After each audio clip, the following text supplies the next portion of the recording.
capítulo 1, versículo 1 al 3, dice así la bendita palabra del Señor. Dios, habiendo hablado muchas veces y de muchas maneras en otro tiempo a los padres por los profetas, en estos postreros días nos ha hablado por el Hijo, a quien constituyó heredero de todo, y por quien asimismo hizo el universo, el cual, siendo el resplandor de su gloria y la imagen misma de su sustancia, y quien sustenta todas las cosas con la palabra de su poder, habiendo efectuado la purificación de nuestros pecados por medio de sí mismo, se sentó a la diestra de la majestad en las alturas. El autor inspirado de Hebreos ha introducido esta carta, que como ya lo hemos explicado es una exhortación a no retroceder para perdición, a no dar la espalda a aquel quien es el cumplimiento de todas las promesas anunciadas en las Sagradas Escrituras del Antiguo Testamento para salvación, en este caso el Antiguo Testamento que hablaba a ellos, el Hijo, no dar la espalda, no retroceder para perdición, no negar a el Hijo, afirmando, esto ha hecho el escritor inspirado introduciendo la carta, exhortando a no retroceder, afirmando que el Hijo es el cumplimiento, la revelación plena y definitiva de Dios. También ha presentado en esta introducción 5 aspectos con respecto al Hijo, 5 declaraciones con respecto a su grandeza, que sustentan por qué la revelación de Dios dada en Jesucristo es superior a la revelación pasada en el Antiguo Testamento. Y cuando digo superior, no es en desdeño o menosprecio por la revelación pasada, todo lo contrario, reafirmando su autoridad y veracidad al cumplirse las promesas de quien ellas hablan. El Mesías, el Cristo, aquel rey cuyo trono sería eterno, el Hijo de David, el Salvador, el Libertador, el Redentor ha venido, nuestro Señor Jesucristo. Esas 5 declaraciones que ya vimos en sermones anteriores que ha dado con respecto a su persona, tienen ese carácter especial de aquel que es verdadero Dios y verdadero hombre, perfecto en deidad y perfecto en humanidad. Dios entonces en estos postreros días nos ha hablado por el Hijo, no solo en sus enseñanzas y en sus palabras, sino en su misma maravillosa persona. El puritano inglés Isaac Ambrose plasmó en unas pocas líneas cuán maravillado estaba con el misterio de la persona de Cristo.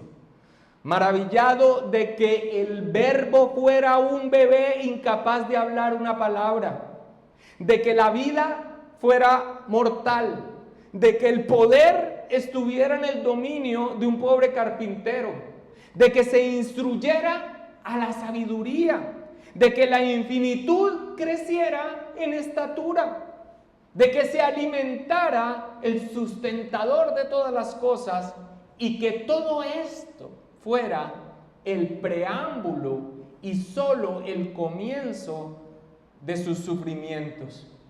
Esta cita de Ambrose nos sirve de introducción al último aspecto que el escritor de Hebreos recoge en el inicio de su carta, en donde nos dice que Dios nos habla final y definitivamente en el Hijo para salvación, no solo en sus palabras, en sus enseñanzas y en su maravillosa persona, sino en el cumplimiento de la obra anunciada, su obra de redención. Leamos una vez más el texto desde el principio. Dios, habiendo hablado muchas veces y de muchas maneras en otro tiempo a los padres por los profetas, en estos postreros días nos ha hablado por el Hijo, a quien constituyó heredero de todo, por quien asimismo hizo el universo, el cual siendo el resplandor de su gloria, la imagen misma de su sustancia, y quien sustenta todas las cosas por la palabra de su poder, habiendo efectuado la purificación de nuestros pecados por medio de sí mismo, se sentó a la diestra de la majestad en las alturas. En la Biblia, Dios nos habla para salvación. Toda ella registra la intervención divina en la historia humana para salvar. Toda la historia, desde la caída del hombre, puede ser considerada como historia redentora, nos dice nuestro hermano Joel Vicky. Esa intervención divina en la historia humana para salvación es esta: la obra redentora de Cristo. Desde la caída, Cristo ha mediado su gracia para salvación en virtud de su obra. De la siguiente manera: en el Antiguo Testamento, dando la fe, aquellos que depositaron fe en la promesa de su venida y su obra, anunciada de manera progresiva por medio de tipos, de sombras, de símbolos, de figuras, de imágenes, de personajes, de oficios, de ceremonias, incluso hasta del mobiliario. En ellas, Dios hablaba más allá de la realidad presente de estas cosas en anuncio, por promesa. Pero el clímax de la historia de redención está en su cumplimiento. A esto vino el Hijo al mundo, a cumplir lo prometido. Esto es, a salvar. Juan 3:17 nos dice: porque no envió Dios al Hijo al mundo para condenar al mundo, sino para que el mundo sea salvo por él. Asimismo, en el capítulo 12, versículos 46 y 48 nos dice: yo, la luz, he venido al mundo para que todo aquel que cree en mí no permanezca en tinieblas. Al que oye mis palabras y no las guarda, yo no le juzgo, porque no he venido a juzgar al mundo, sino a salvar al mundo. El que me rechace y no recibe mis palabras tiene quien le juzgue. La palabra que he hablado, ella le juzgará en el día postrero. Ahora, ¿cómo cumple? ¿Cómo se cumple la intervención divina de Dios para salvación en Cristo? ¿Cómo lleva a cabo esta salvación nuestro Señor Jesucristo? Pues de la manera que fue anunciada por promesa, en los tipos, en los símbolos, en las figuras, en los personajes, en los oficios, en las ceremonias, en los ritos del Antiguo Testamento, mediante un sacrificio en sustitución, un sacrificio expiatorio. Así condensa el autor inspirado de Hebreos el cumplimiento de la obra redentora, habiendo efectuado la purificación de nuestros pecados por medio de sí mismo. La expresión habiendo efectuado la purificación de los pecados recoge todo el lenguaje de las liturgias y las ceremonias del sistema sacerdotal y sacrificial del Antiguo Testamento. Especialmente en Levítico 16, que nos habla del día de la expiación, y en Éxodo 24 sobre la sangre del pacto, hallamos toda esta alusión al derramamiento de la sangre de un sustituto, un sacrificio presentado a causa del pecado del pueblo. La sangre de ese sustituto derramada, en este caso un animal, un cordero, y después rociada sobre el pueblo, servía como una viva imagen de la sentencia por el pecado, pero también de la gracia prometida de Dios, proveyendo un sustituto para recibir la sentencia y en su sangre cubrir ese pecado del pueblo. Entendemos en la totalidad de las Escrituras que esto fue dado en estos sistemas sacrificiales y ceremonias y liturgias como promesa, como sombra de la realidad. Pero este es el lenguaje que toma aquí el escritor inspirado de Hebreos para hablar de la obra consumada de Cristo. Leamos tan solo un versículo de toda esa ceremonia de expiación establecida por Dios en el antiguo pacto, y esto para ver el propósito anunciado en ella. Vayamos hasta Levítico capítulo 16, versículo 30.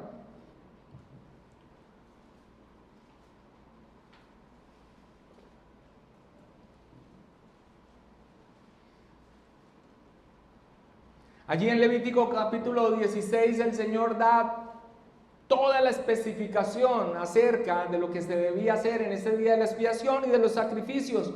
Pero leamos el versículo 30 para ver el propósito que en ella se anuncia. Dice, porque en este día se hará expiación por vosotros y seréis limpios de todos vuestros pecados delante de Jehová. Ahora, esto, a la luz de toda la palabra de Dios, claramente apuntaba a la obra de Cristo.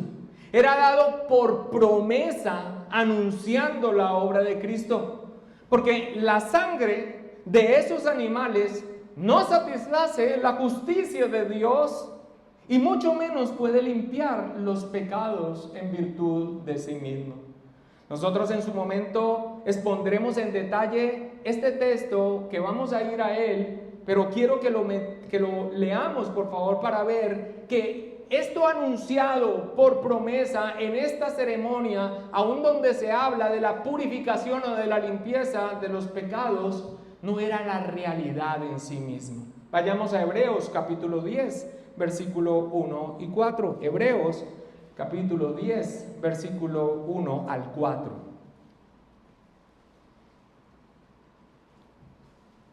Dice, porque la ley, teniendo la sombra de los bienes venideros, no la imagen misma de las cosas, nunca puede, por los mismos sacrificios que se ofrecen continuamente cada año, hacer perfectos a los que se acercan. De otra manera cesarían de ofrecerse, pues los que tributan este culto, limpios una vez, no tendrían ya más conciencia de pecado. Pero estos sacrificios en estos sacrificios cada año se hace memoria de los pecados, porque la sangre de los toros y de los machos cabríos no puede quitar los pecados. Ahora, aclarado esto, no es solamente allí que nosotros encontramos la promesa de redención en una muerte por sustitución, que es precisamente lo que el escritor de Hebreos está mencionando en el texto que estamos exponiendo en esta mañana. No es solamente en Levítico 16 y en Éxodo 24. Desde el mismo inicio del anuncio de salvación para el hombre después de la caída, vemos que en la sentencia a la serpiente, Dios dice que la simiente de la mujer heriría en la cabeza como un golpe mortal al enemigo de nuestras almas, pero que él le heriría en el calcañar.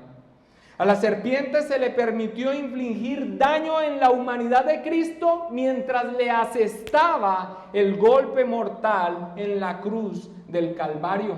Allí también vemos entonces anunciada una salvación que aquí ha tomado todo un lenguaje del Antiguo Testamento en cuanto a su resultado en nosotros, una limpieza de pecados por medio de la muerte o el sacrificio en sustitución. Pero no solamente nosotros lo vemos allí, desde el inicio de la promesa, donde empieza a revelarse a lo largo de todo el Antiguo Testamento, sino que incluso también la vemos anunciada, por ejemplo, en la provisión dada por Dios a Abraham, proveyéndole un carnero para ofrecer en sustitución de su hijo. Y esto es tan solo para mencionar dos puntos de todas las escrituras en el Antiguo Testamento que nos habla de esto. Así, a lo largo del Antiguo Testamento, por medio de tipos y sombras, por medio de sacrificios y lavamientos que anunciaban la promesa de una limpieza de esa condición y del pago de las consecuencias del pecado por medio de un sustituto, la muerte de un sustituto, un sacrificio expiatorio, un sacrificio entonces que se hiciera en un sustituto, en este caso para cubrir el pecado del pueblo delante de un Dios santo, santo, santo. El clásico. ¿Cómo eran salvados entonces los creyentes en el Antiguo Testamento? Decir que eran salvados por medio del perdón de los pecados por su sacrificio es un error gravísimo. Era porque ellos venían y debían mediar la fe en lo provisto por Dios. Pero todo esto apuntaba a la promesa cumplida en el verdadero sacrificio por sustitución, el que sí lava el pecado. Porque ellos tenían que hacerlo una y otra vez. Ahora, la palabra del Señor también nos dice que a esos creyentes del Antiguo Testamento Dios pasó por alto sus transgresiones hasta que llegara el momento en que Dios fuera satisfecho en su justicia. No en la sangre derramada de un animal con unas características que también apuntaban hacia el sacrificio perfecto, sino solamente a través de la obra de aquel prometido en todo el Antiguo Testamento, Cristo Jesús, quien efectuó la purificación de nuestros pecados por medio de sí mismo. Más adelante, en la carta, hablando de que ni aún el primer pacto fue instituido sin sangre, el escritor de Hebreos, y en este énfasis de que esta es la forma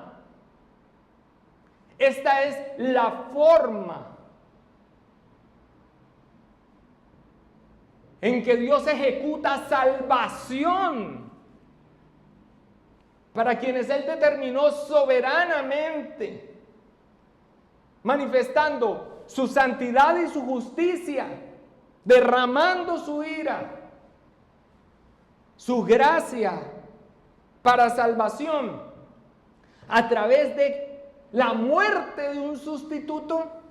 Más adelante el mismo escritor de Hebreos lo menciona en Hebreos capítulo 9, versículo 21 al 23. Y esto para que veamos que aquello que se anunciaba por sombra en las ceremonias, en las liturgias, en los sacrificios, por promesa, claramente se cumple en Cristo Jesús. En Hebreos capítulo 9, versículo 21 al 23 dice: y además de esto, roció también con la sangre el tabernáculo y todos los vasos del ministerio. Y casi todo es purificado según la ley con sangre, y sin derramamiento de sangre no se hace remisión. Fue pues necesario, escucha esto, que las figuras de las cosas celestiales fueran purificadas así, pero las cosas celestiales mismas con mejores sacrificios que estos. Así que el escritor inspirado de Hebreos usa la palabra purificación, habiendo efectuado la purificación, recogiendo ese lenguaje de la limpieza prometida que nos recuerda el estado en el que se encuentra todo hombre en su condición natural sin Cristo, o sea, manchados, contaminados, por usar un término bíblico, inmundos, en el sentido de que no hay manera que tengan comunión con un Dios que es santo, santo, santo. Pero también nos recuerda lo que su obra aplicada en los creyentes ha hecho ahora que esa obra, esa muerte en sustitución se ha efectuado. Vayamos todos por favor hasta la primera carta de Juan. Primera de Juan, capítulo 1 al 7. Y estamos resaltando entonces el significado de la palabra purificación, de dónde es tomada, de dónde es que se refiere esa purificación, cómo es que entonces es una promesa, cómo es que entonces el escritor bíblico de Hebreos le está aplicando a la obra del Señor Jesucristo como el cumplimiento de todas las promesas de salvación, del propósito, de la intervención divina en la historia humana. Redención, la obra redentora. Ahora, esa palabra purificación, ya en la realidad por la obra de Cristo, nos muestra lo que la gracia de Dios aplicada en los creyentes ha hecho. En 1 de Juan 1:7 dice: pero si andamos en luz como Él está en luz, tenemos comunión unos con otros, y la sangre de Jesucristo, su Hijo, nos limpia de todo pecado. Un texto más que yo les voy a leer: y de Jesucristo, el testigo fiel, el primogénito de los muertos y el soberano de los reyes de la tierra, al que nos amó y nos lavó de nuestros pecados con su sangre, dice Apocalipsis 1:5, recogiendo entonces el cumplimiento de esa promesa anunciada en el Antiguo Testamento de purificación. Pero quiero que vayamos a un texto más, a 1 de Corintios 6:11. Recuerde la instrucción que siempre damos aquí: si usted es una Biblia rápida, esfuércese para llegar allá. Si no alcanza o apenas está aprendiendo a buscar en la Biblia, entonces mejor escuche cuando se empiece a leer. 1 de Corintios 6:11.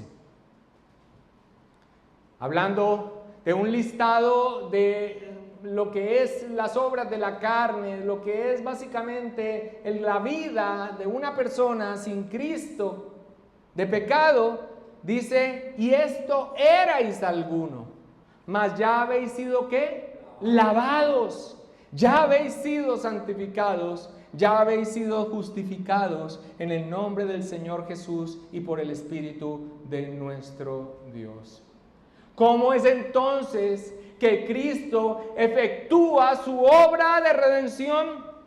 Por medio de un sacrificio sustitutorio. Y el resultado, el perdón de pecados, la purificación por medio de sí mismo, Y esto cumplido en el Señor Jesucristo. Y aunque recuerda el estado de inmundicia en el que estamos, también nos recuerda la obra maravillosa aplicada en nosotros, los creyentes, por la obra de Cristo.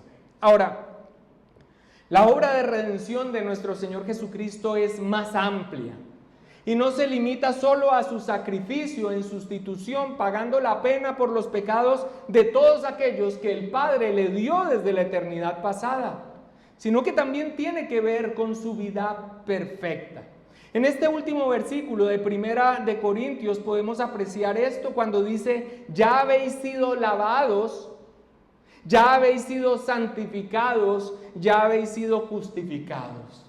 El haber sido justificados en el nombre del Señor Jesús implica entonces no solo perdón de pecados, sino que también se nos atribuyen las justicias de Cristo. Mira lo que dice el apóstol Pablo en Romanos capítulo 5, versículo 18 al 19.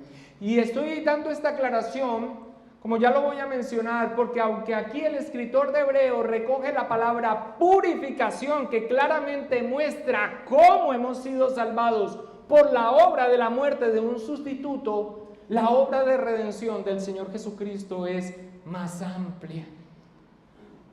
Romanos 5, 18 al 19 dice: así que por la transgresión de uno, hablando de Adán, vino la condenación a todos los hombres.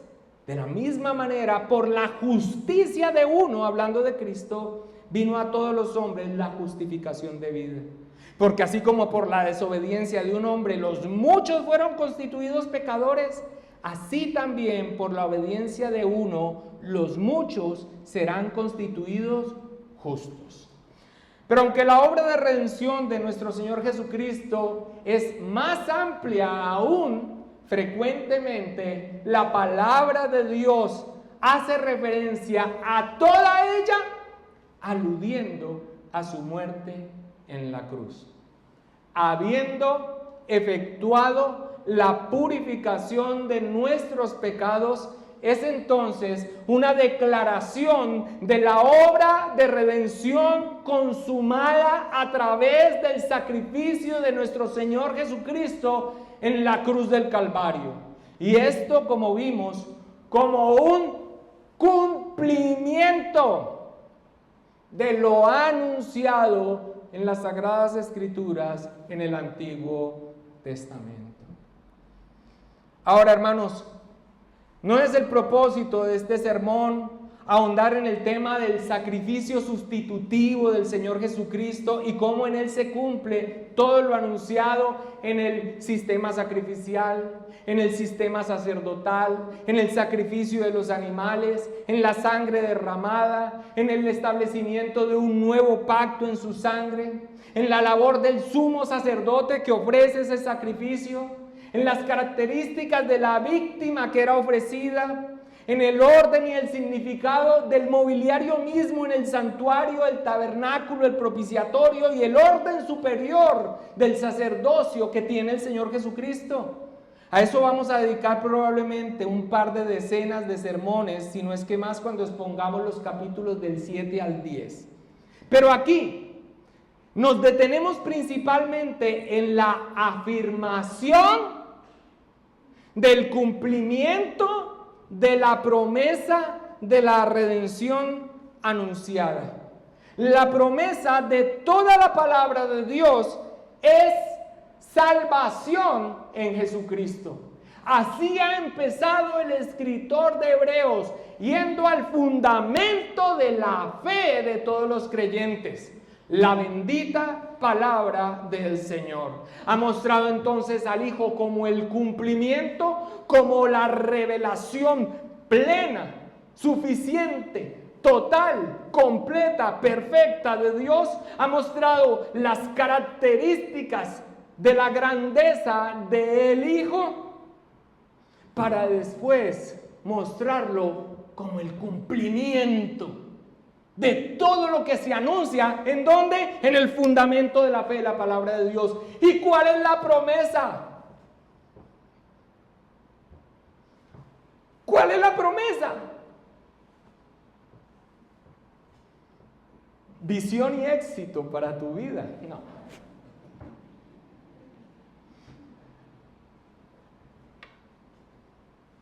Tierra. La tierra prometida.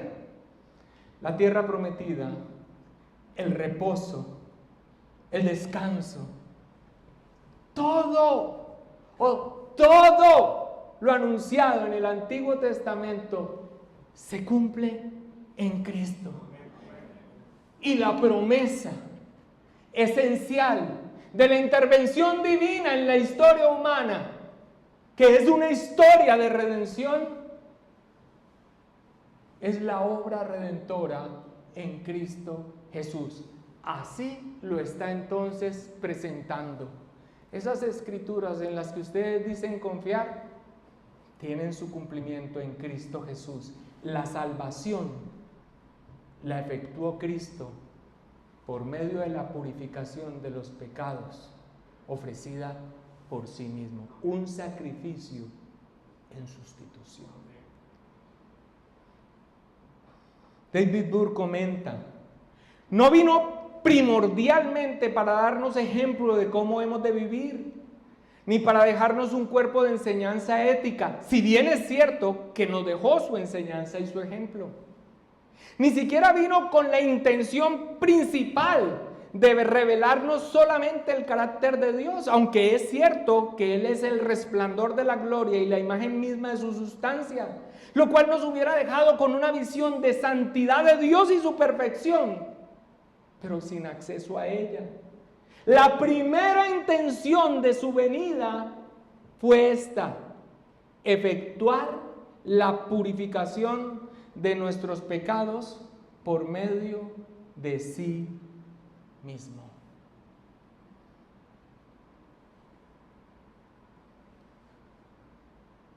Aquel que se proclama creyente, que viene a buscar del Señor, en el culto. ¿Y no le es precioso y suficiente la vida eterna otorgada por Cristo? Está mal enfocado, mal instruido, está tropezando. Pastor, pero en Cristo nuestra vida puede cambiar y podemos tener unos frutos.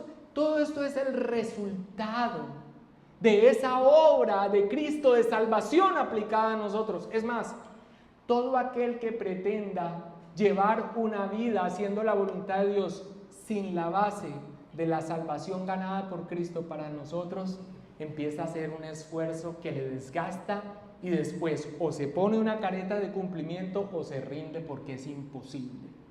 Todos nosotros los creyentes reunidos y vivimos nuestras vidas teniendo esto presente, la base de la gracia de Dios dada a nosotros por una obra ya realizada. La muerte en sustitución, en pago de nuestra deuda. La doctrina de la sustitución penal.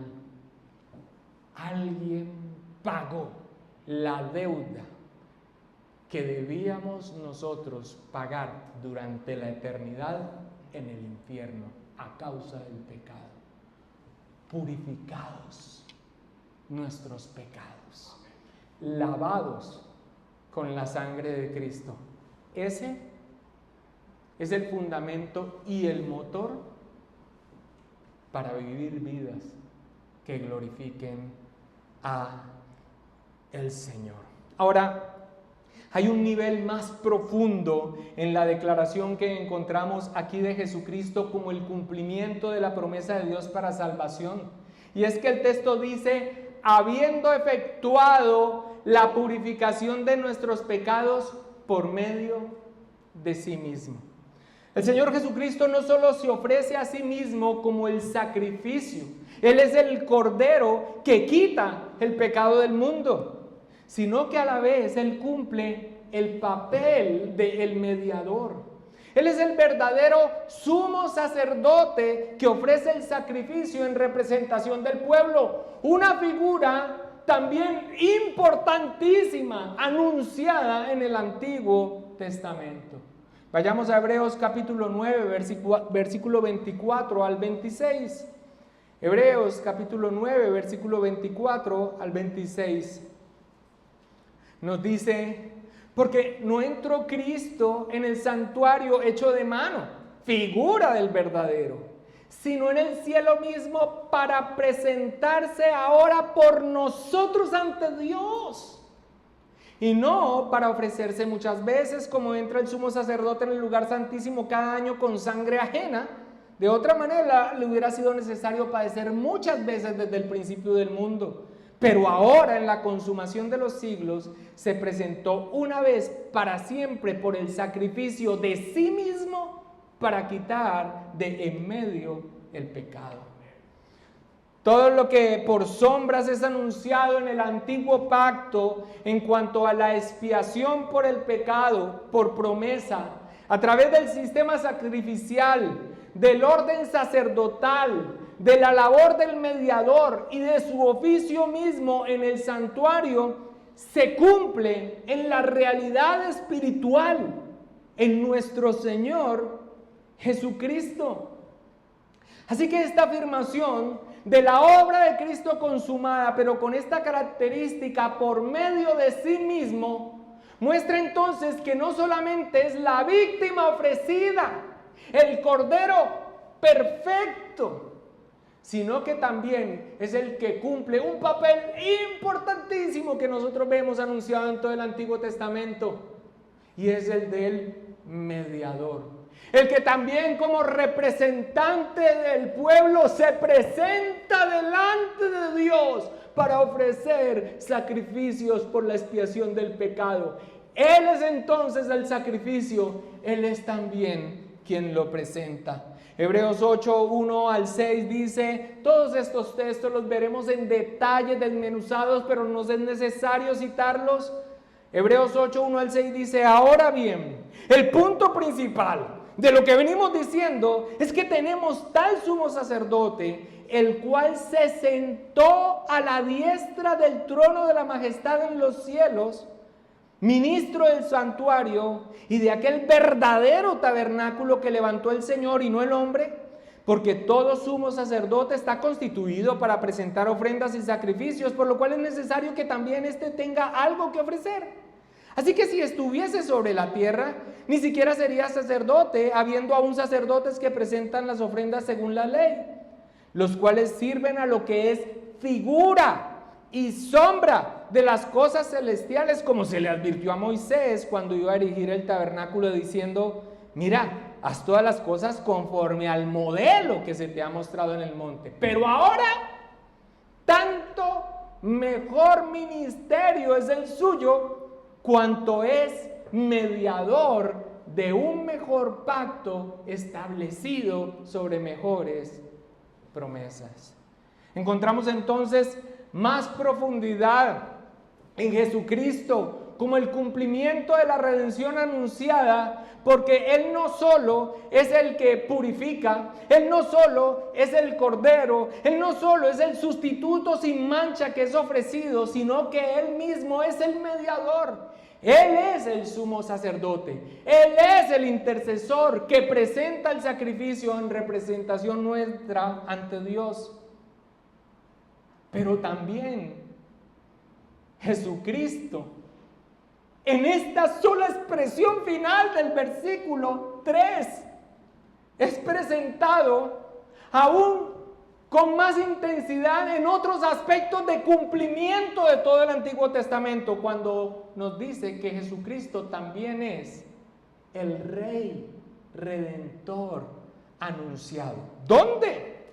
Cuando dice en Hebreos 1:3b, habiendo efectuado la purificación de nuestros pecados por medio de sí mismo, se sentó a la diestra de la majestad en las alturas. Sentarse a la diestra de la majestad no solo significa el lugar de autoridad que le es entregado ahora como Dios hombre en virtud de su obra realizada, sino que ese sentarse indica que su obra ha sido plenamente realizada. Consumado es. Son las palabras que el Señor pronuncia en la cruz del Calvario, utilizando un término contable donde dice que la deuda ha sido totalmente cancelada. Pero que sea a la diestra, explica Calvino, es aplicada a Dios por semejanza, pues Él no está limitado a determinado lugar y tampoco tiene lado derecho o izquierdo.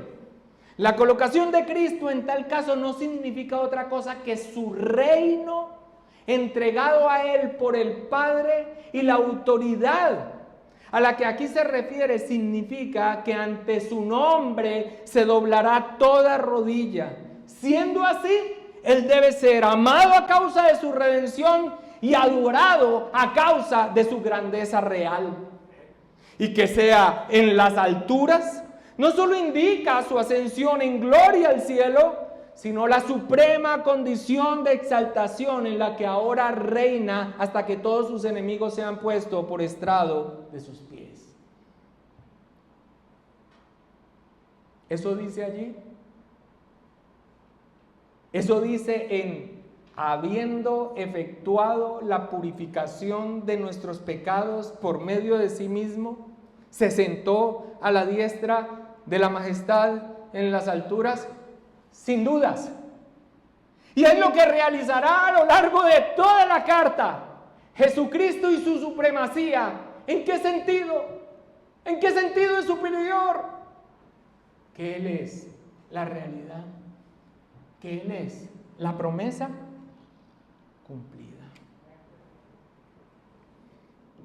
Y el autor de Hebreos está citando aquí el cumplimiento del Salmo 101. Cuando dice se sentó a la diestra de la majestad en las alturas, un texto de tal importancia de su cumplimiento en Cristo que goza de la distinción de ser el más citado de todo el Nuevo Testamento, directa e indirectamente, que todos los demás pasajes del Antiguo Testamento que allí se citan. El Salmo 110, versículo 1 dice: Jehová dijo a mi Señor, siéntate a mi diestra hasta que ponga a tus enemigos por estrado de tus pies. Ahora, pudiéramos leer también aquella parte donde nos dice que es sacerdote según el orden de Melquisedec. Pero bueno, para eso nos restan 5 o 6 años más por delante para ver cómo se cumple todo el Antiguo Testamento en Cristo Jesús. Pero leamos el 5 en ese sentido de que Él es el Rey prometido. El Señor está a tu diestra, quebrantará a los reyes en el día de su ira. Cumplida entonces su misión redentora, el Señor Jesucristo es exaltado en gloria. Y en virtud de su obra le es entregada toda potestad en los cielos y la tierra. Jesucristo reina. Filipenses capítulo 2, versículos 6 al 11.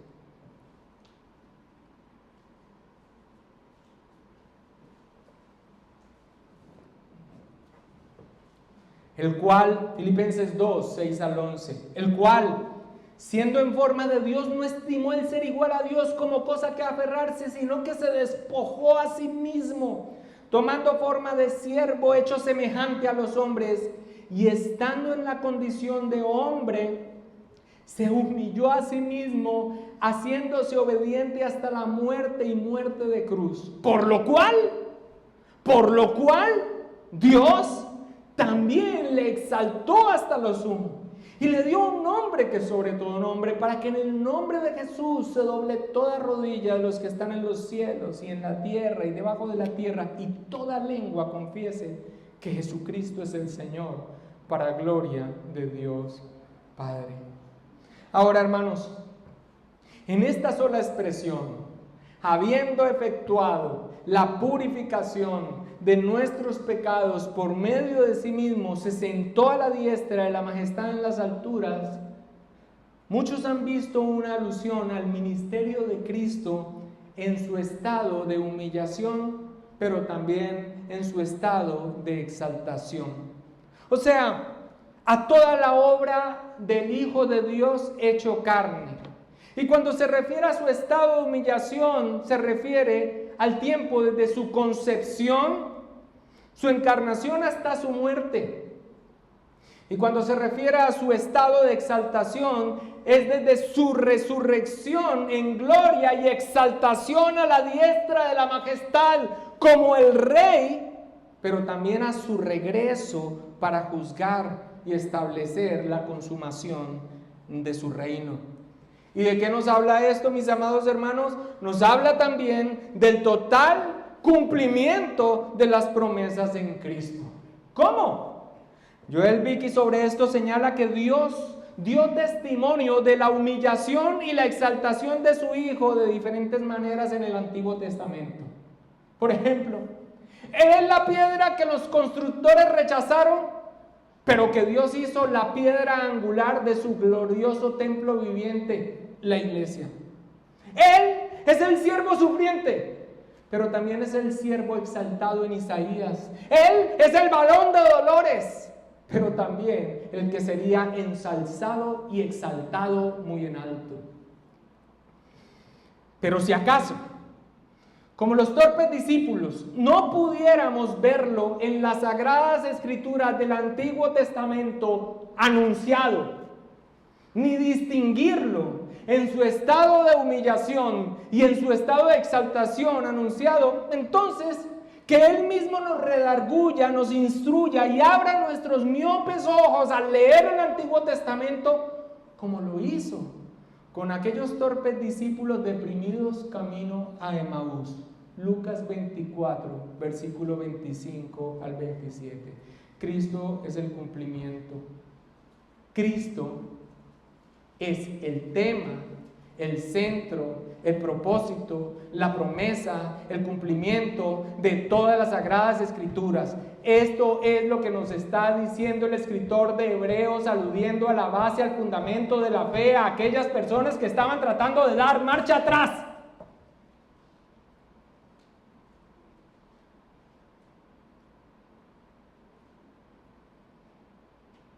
Entonces él les dijo, Lucas 24, 25 al 27, oh insensatos y tardos de corazón para creer todo lo que los profetas han dicho. ¿Quiénes han dicho? Todo lo que los profetas han dicho. ¿En dónde está registrado lo que los profetas han dicho? Esta es una alusión ¿a qué? A las sagradas escrituras del Antiguo Testamento.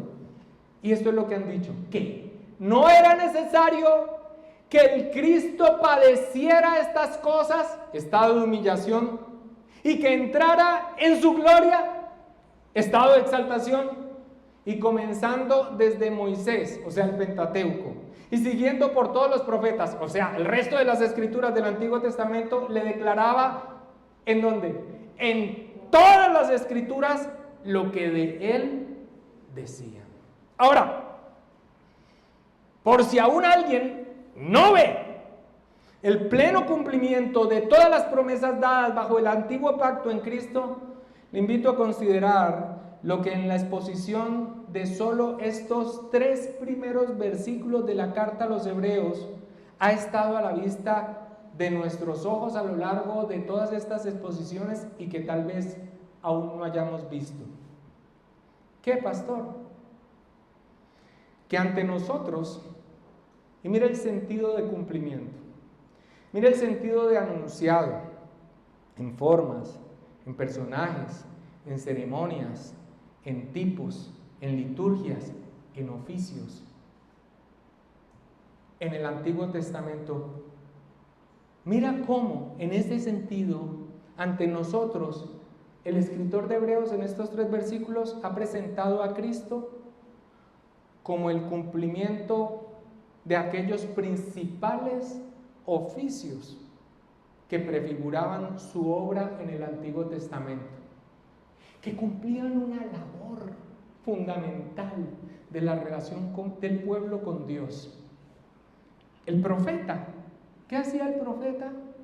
Traía la revelación de parte de Dios, la palabra de Dios. ¿Qué hacía el sumo sacerdote? Ofrecía a Dios en representación del pueblo las oraciones y los sacrificios expiatorios con todo lo que ya sabemos que significa. Y el rey gobernaba según la voluntad de Dios al pueblo. Muy bien, en estos 3 versículos, como el cumplimiento de la promesa, se ha presentado a Cristo como profeta, sacerdote y rey. ¿En dónde? Leámoslo. Dios, Hebreos 1, 1 al 3. Dios, habiendo hablado muchas veces y de muchas maneras en otro tiempo a los padres por los profetas, en estos postreros días nos ha hablado por el Hijo, a quien constituyó heredero de todo y por quien asimismo hizo el universo, el cual siendo el resplandor de su gloria, la imagen misma de su sustancia, y quien sustenta todas las cosas por la palabra de su poder, habiendo efectuado la purificación de nuestros pecados, por medio de sí mismo, se sentó a la diestra de la majestad en las alturas. ¿No hemos visto a Jesucristo en estos 3 versículos, en estas pocas palabras, en sus oficios como profeta, sacerdote y rey?